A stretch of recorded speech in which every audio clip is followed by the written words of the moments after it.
আসসালামু আলাইকুম। পৃথিবীটাকে ব্রিটিশ সরকার ২০০ বছর শাসন করছে। তো ব্রিটিশ মানে ব্রিটিশই।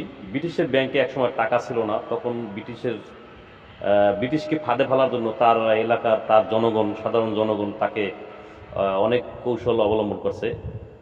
তো ব্রিটিশ সরকার চিন্তা করলো, আমার এত টাকা, তাহলে টাকাগুলো কোথায় গেল?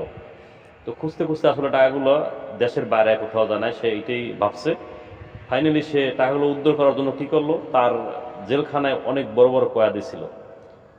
ঘোষণা দিল সরকারিভাবে যে আমার এই কয়েদিগুলো ছেড়ে দাও, সব সব কয়েদিগুলো ছেড়ে দিল। তো ছেড়ে দিয়ে কয়েদিগুলো ভয়ও পেয়ে গেছিলো, তার ডাকাতগুলো ভয় পেয়েছিল যে আসলে আমাদের হঠাৎ করে ছাইরা দিল কেন, কোনো ঘটনা আছে কিনা।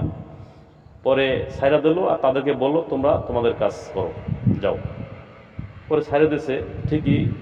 ওই ডাকাতগুলো যার যার এলাকায় গিয়ে আবার সে ডাকাতি শুরু করছে। বাস যখনই ডাকাতি শুরু করছে, তখন ২-৪টা ঘর ডাকাতি করা হয়েছে। তখন ফাইনালি এলাকার মানুষজনে ভয় পেয়ে গেছে, কী ব্যাপার, হঠাৎ করে ডাকাতি বাইরে গেল।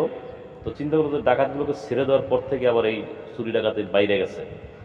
তো মানুষে ভয় পাইয়া টাকাগুলো আবার ব্যাংকে রাখা শুরু করছে।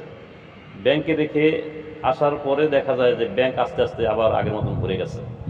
যখনই দেখলো ব্যাংকে আবার টাকা হয়ে গেছে, তখন আবার ওই কয়েদিকে আবার নতুন করে শাস্তির আওতায় নিয়ে আসলো, যে তোমরা আসলেই ভালো হলো না, তোমরা জেলখানায় থাকো।